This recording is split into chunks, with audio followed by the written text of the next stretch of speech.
Coming up today on Studio 13 Live, we're sitting down with former presidential candidate Andrew Yang.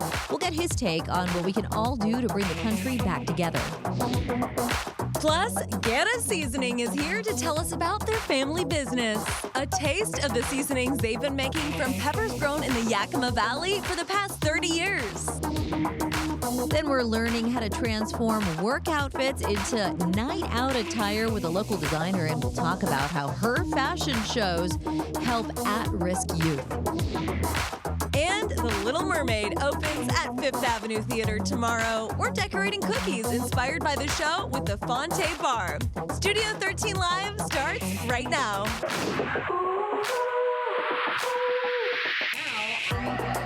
I wanna see you smile, take you another mile. Don't gotta wait, don't gotta wait, don't gotta wait today. It's happening all around, like sunshine through the clouds. I'm gonna make your day.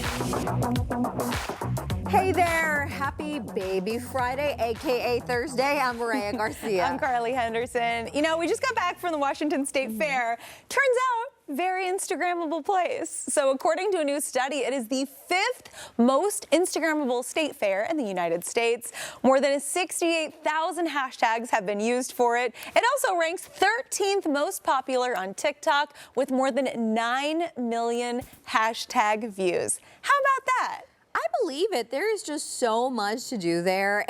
And, you know, some of the attractions, like those balls that we jumped in, the water balls.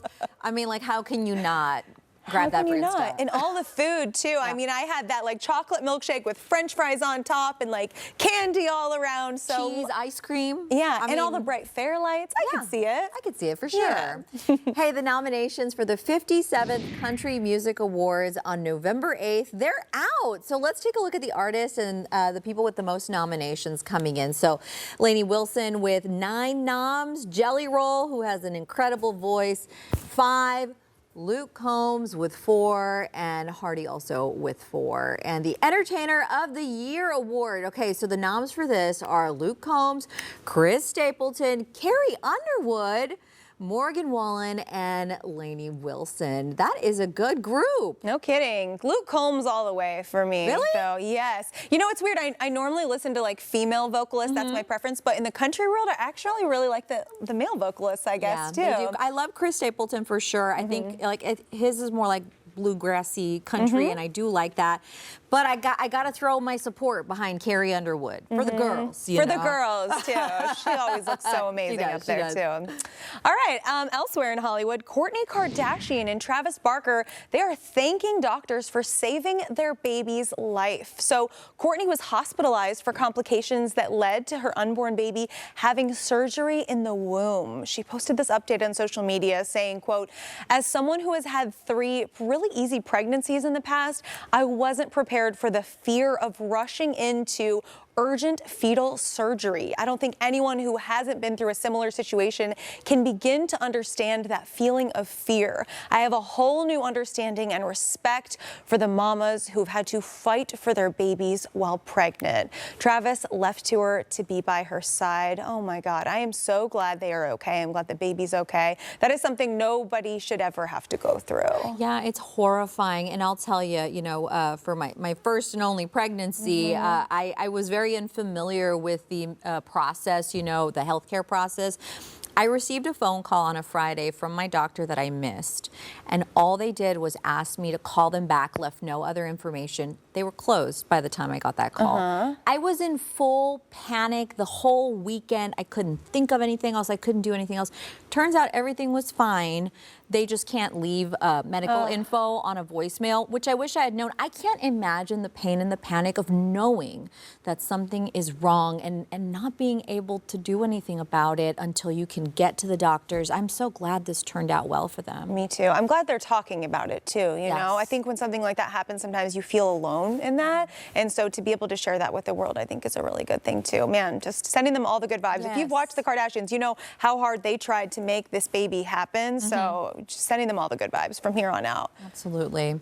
All right, we're going to turn now to kind of a wild story, if you will. PETA is selling a Pete Davidson Halloween costume. This is in response to an explicit voicemail that he left the organization in June, which I believe we talked about on the show as well, okay? So Pete criticized PETA after the organization publicly shamed him for buying a so-called hypoallergenic dog instead of adopting one, even though he says that he has some severe allergies. Okay, so let's show you the costume here. This is from PETA's website. What? All right, so it obviously comes with a Pete Davidson mask, a plush dog.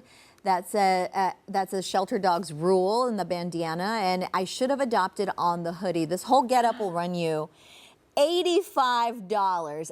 I'm not sure how I feel about this one. That mask looks creepy. I mean, I don't know if it's because the screen is far away, but that looks like a cartoon. It is, yeah, I think it is. Probably looks real creepy on somebody's face, too. Do we think anybody's actually going to buy this? I don't know. I feel like somebody might because it's kind of ridiculous. But, you know, from what I remember of our conversation when the story first came out, it was like obviously something that was very triggering, and I know that he struggles with mental health issues as well. So I get it. It's kind of funny, but I'm wondering if this was the move, you know? Yeah, was this the move? I don't know. Oh, wow. Kevin Costner's ex, Christine Baumgartner, will be forced to pay for his lawyer fees as their divorce battle continues. So a judge ordered her to pay more than $14,000 after he says she refused in bad faith to answer questions sent by Kevin's legal team. Christine will be required to pay and answer those questions by September 22nd. She first filed for divorce from Costner in May. She's set to receive $63,000 a month in child support from Kevin. Bruce Springsteen and the E Street Band are delaying shows because the boss is undergoing medical treatment. So Springsteen posting on social media saying that all the September shows, they've been postponed while he's getting this treatment for symptoms of an ulcer-related disease. Okay, so there's no word on when those postponed shows will be rescheduled, but Springsteen does say that he will, quote, be back to pick up those shows and then some. He stopped by in Seattle, by the way, in February. Well, we know the NFL season kicks off tonight. Did you know that? I hope you knew that. Do. Tom Brady, he's not on the roster, obviously, so it seems like his, retirement from the league seems to be sticking this time. But the quarterback is still using the skills that he learned on the field in a new position he has with Delta Airlines. So Delta Airlines has hired Tom Brady to be a strategic advisor. Delta says that Brady will help build teamwork tools for the airline's employees. He will also talk to Delta staff, quote, about greatness, about resilience, about excellence, and about performance in a team sport. Okay. So no two names have been more popular this summer than, of course, Barbie and Oppenheimer, right? Oppenheimer, of course, being extremely popular for the movie as well as Barbie. But here's the thing. There's a whole human woman that exists that is named Barbie Oppenheimer out of Massachusetts. So technically, her name is Barbara, okay? But she has been going by Barbie for a while. And she's just thrilled that she saw Barbenheimer starting to take over this summer. She actually even has a connection to the real Oppenheimer. Her husband is a distant cousin of J. Robert Oppenheimer. Wow, this is her summer. I feel like she should have gotten free movie tickets to this, no? Yes, absolutely. If she came out a little earlier, maybe she would have been part of the marketing campaign. Yeah. Oh, I would love that. They had the money for it, clearly. I know, they did. Dictionary.com has added 566 new words and phrases. They relate to things like pop culture, identity, even artificial intelligence. One of the words is Nepo baby, referring to a celebrity with a parent who is also famous. Another is Blur's Day, which is when all the days run together. That's the first I've heard of Blur's Day, to tell you the truth. And then there's even shower orange, which is apparently when you peel and eat an orange under a steamy shower. Oh. So more than 2,000 definitions were also updated. Have you tried the orange thing? I've not. I thought it was going to be like, you know how sometimes the orange will like, essences. Yeah, the essence will come out. I thought that's what it was. I like Blur's Day. Yeah. I'm gonna include that in the lexicon for sure. Yeah. What day is it? It's Blur's Day. All right, still to come on Studio 13 Live. Very exciting show today. We are giving Guerra's seasonings. A Yes, taste. girl. How was that rolling That of the was so R? good. Thank you. How the business has been growing chilies in the Yakima Valley for 30 years. But first, we're checking in with our besties, Jody and Bender, on why a Florida man, yes, a Florida man, was arrested after trying to cross the Atlantic in a homemade, human-sized hamster wheel. Yes, that's next. Kobe Bryant presented Taylor Swift with her own special championship banner all the way back in 2015, and it actually hung in the Crypto.com arena, previously known as the Staples Center, up until 2020, but then it was put away in storage. Yeah, now the arena is speaking up on their plans for the banner, and here to share all the details, our friends Jody and Bender from Mornings on 95.7 The Jet. Hello. Hey guys. Hi. This is a fantastic story. It is. So the crypto arena, Crypto.com arena, which was the Staples Center, like you said, they had put the banner up for Taylor Swift. 16 sold-out shows. She got her own championship banner, but they had to take it down in 2020 when the Lakers won their 17th championship. They needed room for the banner. No problem. They're going to put it back up. However, the other team that shares the building, which would be the LA Clippers, their fans have been making fun of the team because Taylor Swift has more championship banners than the Clippers do. Oh, no. True. So they don't want to put it back up until the Clippers leave the building for their new building, which will be across town. So that's why Taylor's banner is not going back up yet. All right, awesome. Let's turn now to something a little steamier, okay? Intimate movie scenes, they can get a little awkward to film. Ethan Hawke is actually directing his own daughter for an intimate scene in the film Wildcat. So what is he saying about all this? 2 intimate scenes, actually. Ooh. So Wildcat is out, and it's got pretty good reviews. It's Ethan Hawke wrote it and directed it, and it's about the life and biography of Southern writer Flannery O'Connor. I'm sure you guys know her, Flannery O'Connor. Anyway, she was quite a gal, and his daughter Maya Hawke, who you might know from Stranger Things, is the star. Her and Laura Linney both play O'Connor at some point. And there were 2 sex scenes with 2 different dudes that Ethan Hawke had to direct Maya in. And everybody was expecting it was going to be really uncomfortable because I don't know about you ladies, but that'd be very uncomfortable for me. Yeah. And my Yeah. partner. Well, Ethan and Maya were talking and they were just like, this was perfectly normal for us. We didn't have a problem, but they did bring in an intimacy coordinator for the 2 male co-stars so that they didn't feel like somebody's creepy dad was watching, which is what was happening. One of the co-stars is actually Philip Seymour Hoffman's son, who is now an actor. Oh. He's one of the kids. Cooper Hoffman is one of the stars who had to deal with Ethan Hawke watching while he did stuff to his daughter. Pretended Creepy. to do That's stuff. very Steamy Nepo baby activities. yes. Wow. Yeah. All right, I'm changing the Hardcore. subject because I personally think that's really weird. So, a Florida man arrested after attempting to cross the Atlantic in a homemade human-sized hamster wheel. We can't make this stuff up.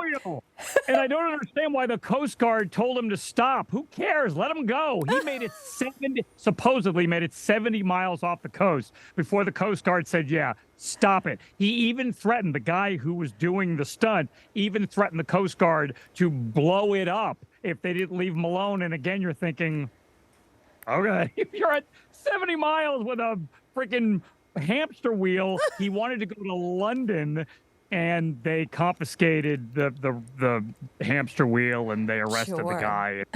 Come on. Bender's entire opinion about this one is let him go. Who cares about him? I just think, can you imagine the diagrams that this person had when they were creating the human-sized hamster wheel? It doesn't seem He like had the it all best dialed idea. in. Yeah, I don't know. It's very weird. Jody and Bender, thank you so much for joining us today. And don't forget, you can catch Jody and Bender weekdays from 6 to 10 a.m. on 95.7 The Jet. And still to come on Studio 13 Live, we are sitting down with former presidential candidate Andrew Yang to talk about what he is doing to help bring communities together. But first, we're going to be learning about Guerra's Seasonings, a family business out of the Yakima Valley, how you can use their seasonings in a bunch of ways right after this. The Guerra family has grown chili peppers in the Yakima Valley for more than 30 years. Their 20 varieties of peppers all have their own unique flavors, which really has helped them create a line of amazing signature seasonings. Joining us to tell us all about their story is the owner of Guerra's Gourmet Natural Seasonings, Lino Guerra. Welcome. Welcome, thank you. My name is Lino Guerra, and I'd like to say thank you for having us here in the studio because this is important for us. And thank you very much. Thank you. It's an honor for us to be here with you guys here. Wonderful. So it's great, and let me tell you, we started this business 30 years ago. And it was my dad, Antonio Guerra. That's how we started. And in 1986, I took over the farm, and well, my kids and my boys and my wife too. So it was something that it was an honor to do that, continuing the family business and everything. That's what we did. So great. And that's what we've been here. Now with the pandemic, we came out with these other varieties of peppers: the extra hot, the habanero, and the rice, and the original recipe. Nice. This one came out 30 years ago. Oh my goodness. We got to try them, right? Oh, you get to try all these items. great. The salsa, the cookies. Oh, Cookies. Yes. We really buried the lead on that too. What should we try first? Okay, let's try this one first. Let's try that on an apple. Okay. It's a very good apple. It is a gala apple that we have here. Nice. And I'll let you taste that. And I have another one that is called a Granny Smith apple. Oh, yeah, those are nice and Very sharp, good one yeah. too, yes. We love our apples in Washington, That's you know. true. Yes, yes. And what I'm going to do, I'm going to do the first one, the original recipe. Okay. Yes, and this one right here. Okay. Beautiful. Yes.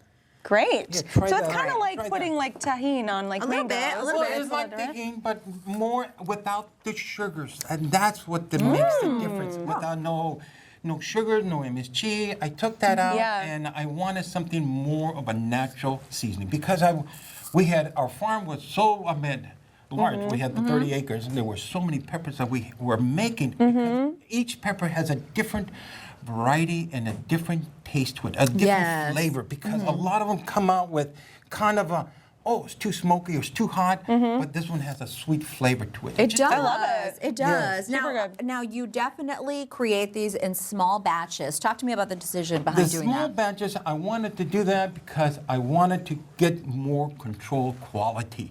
Because if I did too much, it would be too much. I mean, especially the habanero. Habanero, it is hot, and I usually protect it with protective equipment with the mask and everything. Oh my goodness. Yes, that is very hot. Yes, I very take hot. it that probably wasn't how you started, but then there was a need to add the mask and the I needed protective to ask equipment because and I everything, couldn't right? stop. You learned because your lesson. I learned my lesson because I did a lot of research and development on this one, testing and everything. Yeah. I tested with the family. How do you like this season? Oh, it's too hot. And that's how we did that. And Well, it was- what else are we trying here? oh, I got another one. Okay. And another one is not too hot. It's kind of a mild. Okay. And it is called the rice seasoning. That was developed with Hilda's recipes. And at that time, we decided, hey, let's try something else we can use with rice. We can use it with chicken, grilled chicken. Oh, This great is with so grilled chicken. good. It is something that a lot of people think is just made for rice. You can use it on halibut, salmon.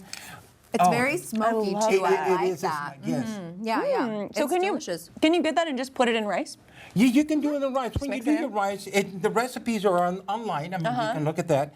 But when you cook the rice, when you're sauteing the rice a little bit with a little oil or butter, you put that and you cook it. You saute the onions, kind of a more caramelized, and get that taste out. And you put a little bit. And then on the recipe tells you how much to use. So. Nice. Now, I know that you've been doing this for a long time, but during the pandemic, you actually developed some new seasonings. So tell us about those. And those new seasons, getting back to the habanero and the extra hot, we had to develop something because people were asking, I need something hot when I'm making my salsa listen because a lot of people, I make it this way, Lino. Well, I have this recipes. You can follow my recipes and do that. And that's how we develop. And a little person be asking me, hey, Lino, you got a little bit more punch to that listen. Some brave people. And that's when we came up with the habanero. Oh my gosh.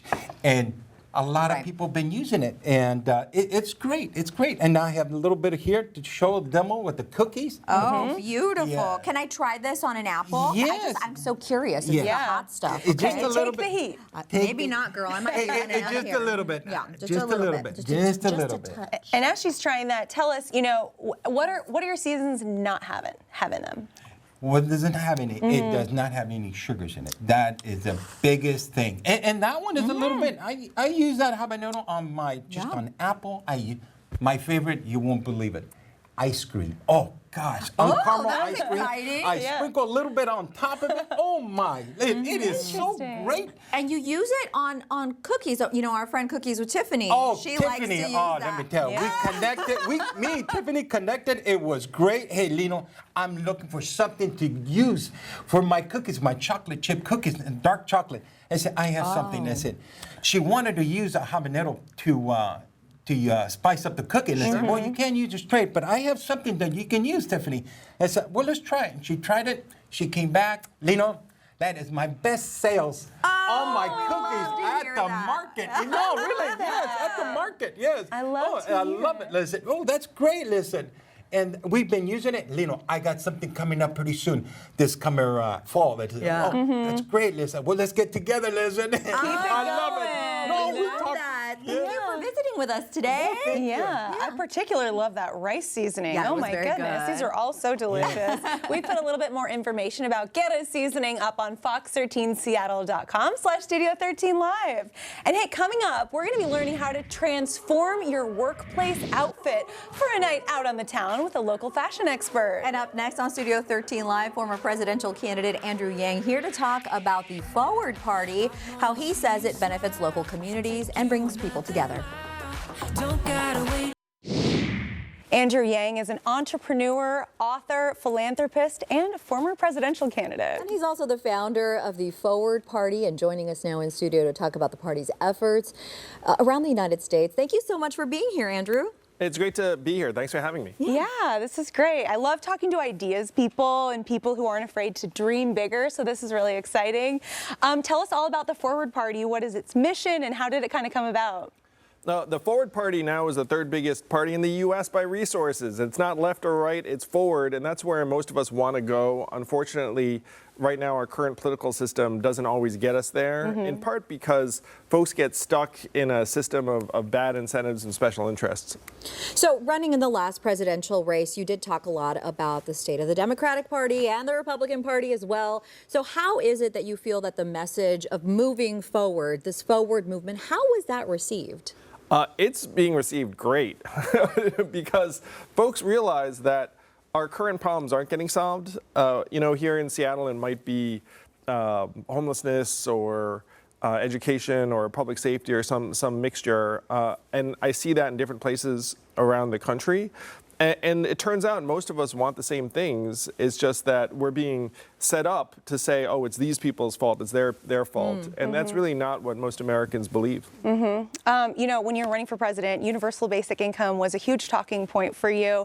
What are your kind of thoughts about it now in this post-COVID era that we're in? I know, I was running on this crazy idea that AI was going to arrive. And then Imagine here we are. No, really. So we had experience with cash relief and the enhanced child tax credit during COVID. And shockers, if you put money into families' hands, they're healthier, happier. So we should be leaning into that because technology is just going to get stronger and faster. Yeah, definitely.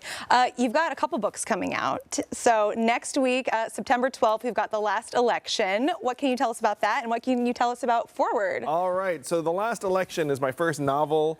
It's a political thriller about how the next election could turn out. And there's a presidential candidate whose slogan is "Do the math." So for those of you in the Yang Gang, there probably some That sounds familiar. Yep. there's probably some resemblance. But in many ways, this is the dramatized Hollywood version of what our political system could deliver us as early as 2024. And the Forward Party is the real life version. So I wanted to tell a story because a lot of people can see the truth in stories more easily than in, let's say, an op-ed. Sure. I've written It's some op-eds. easier to connect. And you have. You know, you also believe in building from the bottom up and putting the focus on local and state governments at that level. So what does that mean, and how is it beneficial to communities in your eyes? Well, I referred to it earlier. So we were told we're in a two-party system, but 75% of the country, including Seattle, is a one-party system. There's one party in charge. And so what we want to do is we want to create more choice and dynamism in Seattle, but also in Missouri or in parts of Texas that feel like it's just the Republicans and nothing else. The two parties don't like to compete. So what they do is they kind of say, here's your turf, here's my turf. And what the Forward Party is saying is like, look, it's all America, and we need to give people real choices at the local level, city council, county executive, all the way up to federal. Okay. Let's talk about AI for a minute. You brought it up. We talk about it a lot on our show here. How do you kind of see this being regulated by the government? Well, my joke is that they're going to do the same thing they did with social media, which was not a whole heck of a lot. I mean, Right. like you hope they'll get their acts together. I think you just did a story on the fact that there's an AI-generated song that that is getting submitted to the Grammys. Yeah. Right. Yeah. So our government, unfortunately, right now, if they get something wrong or they're slow, they don't pay any political price at the polls. So my hope is that our government will listen to technologists like Gary Marcus and hopefully folks like me who are saying, look, guys, AI is going to be maybe the biggest game changer in our lifetimes, and government has to have a bigger role in figuring out how to mitigate the risks. Okay, so the Forward Party, just kind of speaking in that grander scheme of things, it has values-based platforms instead of policy-based. So what does that look like for your average person, your average voter? So your average voter here in Seattle might think, look, maybe I'm a traditional Democrat or I'm an independent or I'm a Republican, but I'm not satisfied with what I'm getting or not getting. So here in Seattle, it might look different to be part of the Forward Party than in Missouri, where you might have a different set of issues. So the great thing about what we're doing with this big tent is we're saying we're going to put it in the hands of local candidates and leaders who can determine what their people want and then hopefully deliver that to the American people, one community at a time. Mm-hmm. Are there like specific sort of platforms that, you would say Forward Party is really passionate about? So Mireya talked about the values. It's about saying, look, we can disagree with each other while still respecting each other, grace and tolerance, finding results and solutions that work based upon data and facts. Essentially trying to get beyond the ideological back and forth and the polarization that right now, unfortunately, infuses way too much of our politics. Back to social media for a minute. You're so active on social media, and you talk about a lot of things even outside of politics. What would you say is your strategy in terms of like how you tap into different audiences? Well, Carly, when I was running for president, I led with a bunch of facts and a platform, and it worked not that well. And then people started getting more excited when they had a better sense of me as an individual. And so on social media, you can share pieces of your own life or maybe your sports allegiances or whatnot, and it humanizes you. And some people will respond to that. It's one reason why I wrote this novel as well. People respond to stories, people respond to other people. People respond to ideas, yes, but they need a person often to associate that idea with. And I want to dig into this a bit because, I really understand what you're saying in terms of objectively seeing that people who have voted blue or red their whole lives, maybe it's a whole family thing, they could have a hard time sort of flipping, if you will. But the reality is that making a third party popular, that is hard work as well. I mean, we've seen it fail in the past. So even though you are not running for president in 2024, talk to me about the work you're doing to make sure that the Forward Party stays in people's line of sight. Oh, yeah. So we have 36 elected officials, mayors, police commissioners, DAs who've already aligned with the Forward Party. We'll be past 100 easily by next year. I joked before, like, we are the third biggest political party in the country by resources. But if you look at the numbers, and I'm a numbers guy, about half of Americans say we're independents now. Dissatisfaction with the two major parties is literally like 65 to 70% of us. So if you're an entrepreneur, and you were to arrive at a market and you were to see 2/3 of customers want something new, you'd try and give it to them. Now, we don't think it's going to be fast or easy necessarily, but the future of the country is at stake. I'm a parent, and my kids aren't going anywhere, neither am I, and the Forward Party is growing every single day because a lot of people feel the same way. Definitely. And I mean, everybody's feeling so divided these days. What do you think it would take, like if you were to boil it down to one thing, to bring this country back together? You know, it was really touching. Carly, when I was running for president, there was an avid Fox viewer who said, Andrew Yang is the only Democrat I'd vote for because he doesn't seem like he's judging me. And we have to get back to that. It's like, look, that woman in the Midwest, the servers I met in Iowa, the folks in New Hampshire, I mean, we all want the same thing for our families. The problem right now is that we are being set up against each other because we're being told, look, it's this, and my comparison is, imagine if you were in a sports league and there were only 2 teams, how would you feel about the other team's fan base over time? You'd start to really hate them, yeah. honestly. So one of the things we say with the Forward Party is, look, the worst number of parties you can have is 1, the second worst is 2, 3 is going to be a lot better because there are going to be a lot of folks in the middle who are trying to get things done. And then that actually puts pressure on the folks on the side to also say, okay, what are you going to do, as opposed to just blaming the other side. That's one of the noxious elements of just having 2 parties. But look, the reality right now is, and we saw it so much in COVID, is that people are disputing facts. They're disputing data. You're a numbers guy, you're a data guy. How do we fight back against that?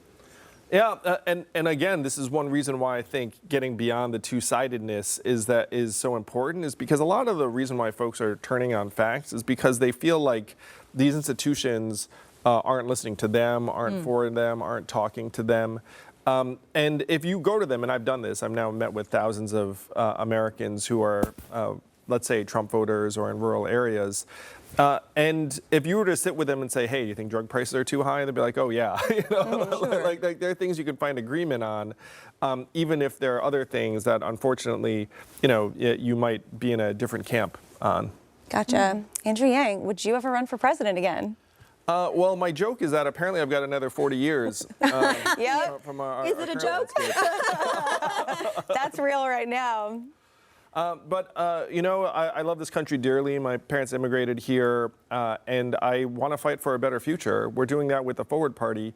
But if there was a way I could do that nationally, I think back very, very fondly on the presidential campaign of 2020. Met so many wonderful people. Okay. All right. We'll have to stay tuned. Absolutely. Andrew Yang, thank you for joining us for this conversation. We appreciate it and look forward to your new book coming out. Thank you so much. It's been awesome. Yeah. Fantastic. More info, of course, on our website, fox13seattle.com/studio13live. And still ahead on Studio 13 Live, we're trying out some of the new fall pastries at the Fonte Bar, plus a look at their special cookies inspired by musical production. That's right. But first, we're chatting with a local designer about some must-have closet staples and how she's helping at-risk youth with her fashion shows. Right after this. You know, whether you're grabbing happy hour after work or catching a show after a work day, you can definitely turn your office outfit into something stylish with a night out ensemble just by using some fun accessories. Yeah, and today we're going to learn how to do just that with Sin Barron, designer and owner of Sin X Dizea. Yes, welcome. We got right. it there. Cool. Such a cool name and brand. Thank you. Tell us about your business, because you actually started this business in the middle of the pandemic. What kind of inspired you to open it, and what's your goal through your work? So I started during the pandemic. It was, I got laid off like a lot of other people, and I just was like, you know what, why not? It's time. And it's just kind of grown ever since, and I'm proud, and the next thing is to just keep growing and have a couple more shows coming up. So yeah, it's exciting. Yeah, we love to celebrate a successful businesswoman here. Okay, so before we dive into styling advice, you also hosted the Rise Within Fashion show, raising money and awareness for the Mockingbird Society. So tell us about that and why that was so important to you. Yeah, so I am super passionate about giving back to my community. Not only do I love fashion, but talking about, people that are at risk and at-risk youth, and various different topics like domestic violence and systemic racism, things like that I'm super passionate about. So I did, this past year, I did do the Mockingbird Society as my choice this year, but every year I choose a different nonprofit to kind of raise awareness for and give back to the community in the best way that I can. That has to feel so good. Yes, I love it. You also attended New York Fashion Week this year, among other shows around the country. Which collection did you showcase, and tell us what that experience was like? Yeah, it was actually, I can't even put into words. It was incredible. And I brought a lot of people with me that have been in my corner, so it was really amazing. And I did collect, my collection was how I feel about, a lot of my collections I feel like are geared around like different alter egos that I might have. Oh, Yes. Okay. And so this was one of them. So yeah. Beautiful. Okay, and we are so lucky today because we're going to get some style advice from the queen herself. Okay, so let's say that we're meeting friends for drinks after work. So how do we spruce up a work outfit? Yeah, so I actually am going to bring a couple of models with you.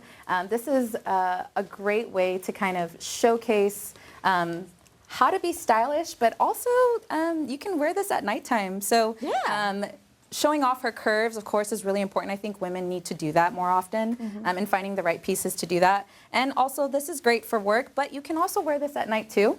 Another great way, and I'm going to have Rachel actually take this coat off, and we're going to show a way how to actually just maybe switch into something a little more classy and like one love piece it. can really change one the outfit. can really change an outfit. And so switching out her shoes, of course, we've got some different, accessories here, throwing on some earrings that maybe Rachel might like, cute. and maybe switching out her shoes with something more flirty and fun. I love it. Yeah, and then having a bag to kind of match that would look really great with her. So cute. And so that looks great on Rachel. And yeah. I love the shape of that top too. That's like that's supposed to be really great. in style right now, right? Yes, having So pieces cool. that kind of accentuate your waist and your different body type is really important. And I think having a good blazer in your closet is really, really important for that. I'm a blazer girl. I think Yeah. you can Oh, they're great. style them up and wear them Yes. down. Yeah. This looks really great for after work with some drinks with the girls. Super cute. You rock it.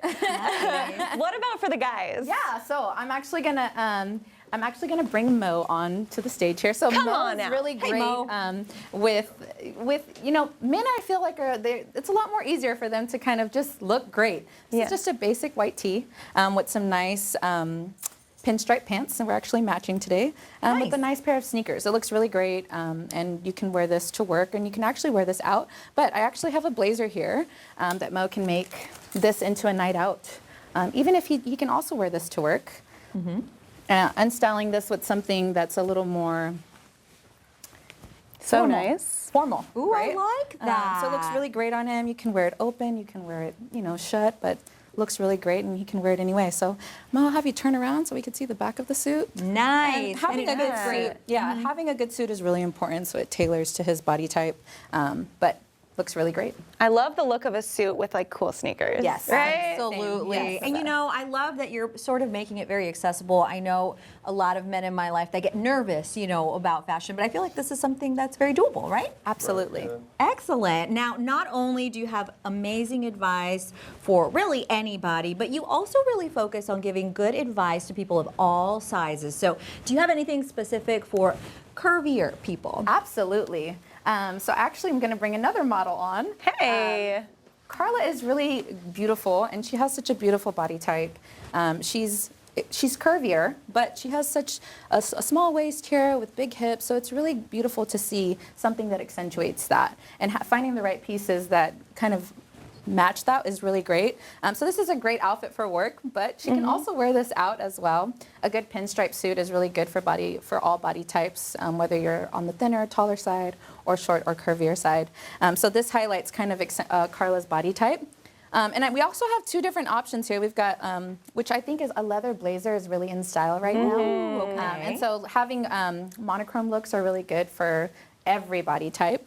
But I'm actually going to put Carla into this suit jacket here, which is really good because it has actually an open back. Ooh, I was going to say, tell me about this. That looks really fun. Yeah, and so it's really good to kind of highlight her body type as well when you have an open back. And so I'll have you turn around, Carla, so we can see that. So this kind of accentuates her body type too, and if she closes it, it'll highlight that as well. I have never seen a Wonderful. blazer That's like that. fun. That's so This cool. looks really great on Carla. She can wear this to work, and then she can also wear this out. Yeah, A and real before- baddie. Yeah. You've also got a couple recommendations here on the rack and some must-have closet staples. Quickly tell us about those. Yeah, so having a really good blazer, and of course the models took them off. Yeah, that's all right. Already, but Yeah. having a really good blazer is really important, I think, for any body type, and finding the right one for your body type is important as well. And you can always look up recommendations, and you can always hit me up for that as well. But I think having a staple blazer, a staple trench coat is really important. A good pair of slacks. So you can, because slacks are really great if you wear them out or at work. Yeah. Beautiful. So I'm a fan of that. And then having a good pair of open-toed shoes and a good pair of closed-toed shoes is really important too. Amazing Fabulous. advice. Thank you so much. Yeah, to you and all the beautiful models that came through today. We posted more info on Sin X Zaya up on our website, fox13seattle.com/Studio13Live. Hey, coming up on Studio 13 Live, we're learning to make Little Mermaid inspired cookies with the Fonte Bar. A look at their new menu items this fall. And don't forget, if you missed anything from today's show or want to see it again, because of course you do, head over to fox13seattle.com/Studio13Live. Don't gotta Hey, it's time for IDK, where we learn how to do something new. The Little Mermaid is opening at 5th Avenue Theater September 8th, and right across the street at the Fonte Bar, you can pick up one of their very special Little Mermaid inspired cookies. Yes, today we're learning how to decorate them with pastry chef Marina Remington and pastry sous chef Mikkel Dorman. Welcome to you both. Thank you. Happy to be here. Yes, For we're sure. very excited about this. So the Fonte Bar, located within walking distance, of course, of the theater, so you could definitely grab like a little treat with your fam before the show. So tell us about the menu and what you're doing in honor of the show. In honor of the show this year, we are, since it's the opening of 5th Avenue and our restaurant is new, we decided to do Little Mermaid cookies for you guys. So nice. Exciting. They're bubblegum flavored shortbread, which is even better. That's more exciting. Never had a bubblegum cookie before. You know, we've so- actually never tried it either. It was one of those fantasy things. It was like, new project, new adventure, let's do it. So Love it. And we're going to actually be learning how to decorate these cookies ourselves. So we're going to be doing airbrushing. Walk us through this. So airbrushing takes Some practice. some practice. Yeah, Thank you. I'm guessing. it's like painting, but It's literally like painting. it is. Carly. Okay. But, All right. Just not with a paintbrush. Okay. So Okay. so right here, I'm going to kind of practice, and then I'll hand it over to you. Oh, okay. Okay. So Take notes. take notes. Yes. So you want slight pressure with this finger, Okay. Like even pressure. I'm Even guessing. pressure. Okay. slight brush strokes. You don't want to go too far, otherwise it'll go over the cookie. Yes. Look okay. at that. yeah. Very nice. And when you pull up, you have your Little Mermaid. There's Ariel. I have flounder here if you want to play with a little flounder. So cute. These stencils are cool too because we found a design. We worked together trying to figure out what we want to do for the cookies, and Yeah. he made them himself. Oh so my God. we found a Very picture that we liked, and he nice. took an X-Acto knife, and these are just for us. So it's pretty cool. Beautiful. Okay. So just All right. grab. Oh, I see. There's a little piece There's a of little ink. I trigger don't right need to. there. Okay. Sure. Okay. Yeah. I feel like mine's going really fast. That's all I right. might be That's pushing all right. really hard on That's here. all right. Okay. I feel like. If you like it, pull the stencil off. Let's see how you did. Okay. Okay. Oh, not too bad. All right. You want to All do right, it? let's You're see up. if I succeed as well, okay? You will. I know you will. Oh, I love We how believe in you. confident you guys are. So what is the material that we're spraying on there? So that is just It's okay. It's fine. It's gonna be just fine. colored, basically food dye. Oh, okay. Look at that.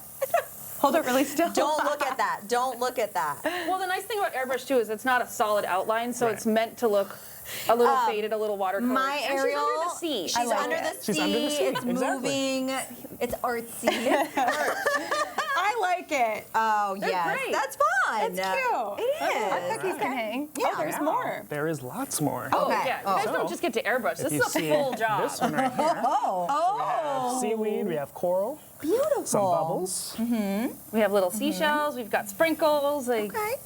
So I'll just do a couple lines here. Okay. Start from the bottom. Just kind of do your Remember, own it's under the thing. sea. Oh, So beautiful. That's right. Oh, Okay, my so turn. it can be All right. wavy. And for you, A little wave. Okay. Oh, oh. You got it. Oh, Yep. there Beautiful. we go. It's seaweed. It's It looks moving in Seaweed the is water. imperfect anyway, right? It So is. there we go. Beautiful. awesome. We'll go with that. I There we like go. it. Coral. I'll take that. Thank you. All right. Wanna let's go see. for it? Yes.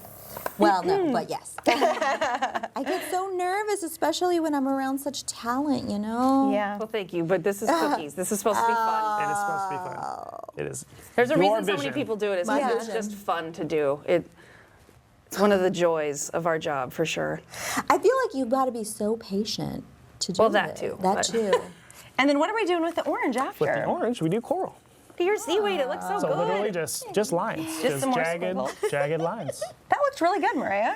Oh, that's very nice. Yeah. honey. You're lying to me. No, but I'm that's not. Nice. I'm serious. Oh. Okay, so now these are just sort of within this, right? Just within, yeah, right on Okay. top. Oh, Very nice. You want to create a scene. a scene. I'm always You're trying telling to do a it so story fast. with the cookie. Yeah. You know, it's got to hurt a little when somebody eats it, no? Or it makes you feel good. At this point, I've been doing this about 10 years, so at this point, I'm kind of used to it. That's actually, it's turned into the joy of it. Like, we spend time and effort and planning, and like, here's your cookies, and these are great. And it's like, oh my God, you ate it. And now it's like, yes, they ate it. They're so good. Like, we worked so hard to see the people be so happy and excited about what we do makes it worth it for sure. Yeah. Beautiful. Okay. I think I'm having an easier time with the orange. I don't know why, but. Were you good in art class growing up? No. I feel like you're really killing it with these cookies. All right, now- what do we have here? We have bubbles. Very nice. A little variegated so you can see kind of the You want to do bubbles. this one first? Okay, yes. Where do they? Wherever I want. We'll do Wherever it I want. anywhere. Wherever the bubbles choose to live. Because Oh it's my water. God. They're everywhere. That's right. What was kind of the inspiration behind these particular designs? How did you decide to do them? So we talked a lot. It was a lot of back and forth about the things that people recognize about Ariel or flounder. I've always tried to do things a little left of center. You know, the Sebastian would have been cute, but that's a lot of like, a lot of individual little things you'd have to do per cookie. So, and I always thought the fork was like a cool piece of the movie. Like, if you know The Little Mermaid, if you love it, if you understand the story, because I grew up with it too, so it's like, no, the fork is important. It's a dingle hopper. Come on, guys. We're like, let's do the fork. How cute is that? Can we try? We gotta take You're a not bite. even done. Yeah. We got 5 seconds. I'm It's just kidding. beautiful. Thank you so much for joining us. They're so cute. Don't gotta wait, don't gotta wait, don't gotta wait today. It's happening all around, like sun shining through the clouds.